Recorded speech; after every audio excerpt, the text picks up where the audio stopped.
5 რჩევა ლაქტაციაზე მყოფი დედისთვის. პირველი, გაეცანით ინფორმაციას, ორსულობიდანვე დაიწყეთ ლაქტაციაზე ინფორმაციის შეგროვება, მოჭიდების სისწორის განსაზღვრა, მოიმარაგეთ ყველა ეს ნივთი, რომელიც საჭიროა ლაქტაციის პროცესის უმტკივნეულო წარმართვისთვის.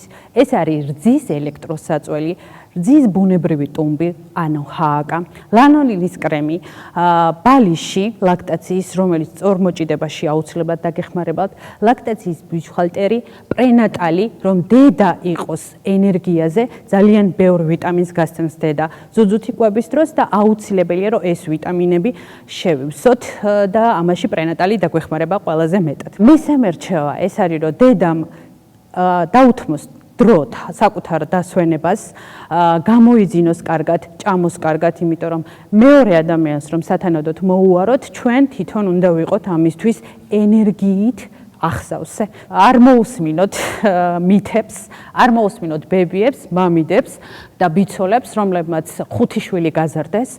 თქვენი შემთხვევა არის ინდივიდუალური, ვერ ექნებათ მათ ეს გამოცდილება გავლილი, იმიტომ რომ ყველა ბავშვი ინდივიდუალურ საჭიროებებს წარმოაჩენს და ყველა ლაქტაცია არის ინდივიდუალური. მოусმინეთ საერთაშორისო guidelines, მოусმინეთ საერთაშორისო სპეციალისტების რჩევებს და მიყევით მათ მიერ შემუშავებულ ინსტრუქციებს. არ არის აუცილებელი, რომ სახლში რასაც ხედავთ გასაკეთებას, თქვენ გააკეთოთ. ამისთვის სხვა ადამიანები არიან, იმიტომ რომ თქვენ გაქვთ ყველაზე დიდი საზრუნავი, ეს არის თქვენი შვილი ამ ეტაპზე და ამაზე მეც ვერავინ ვერსად ვერ გააკეთებს.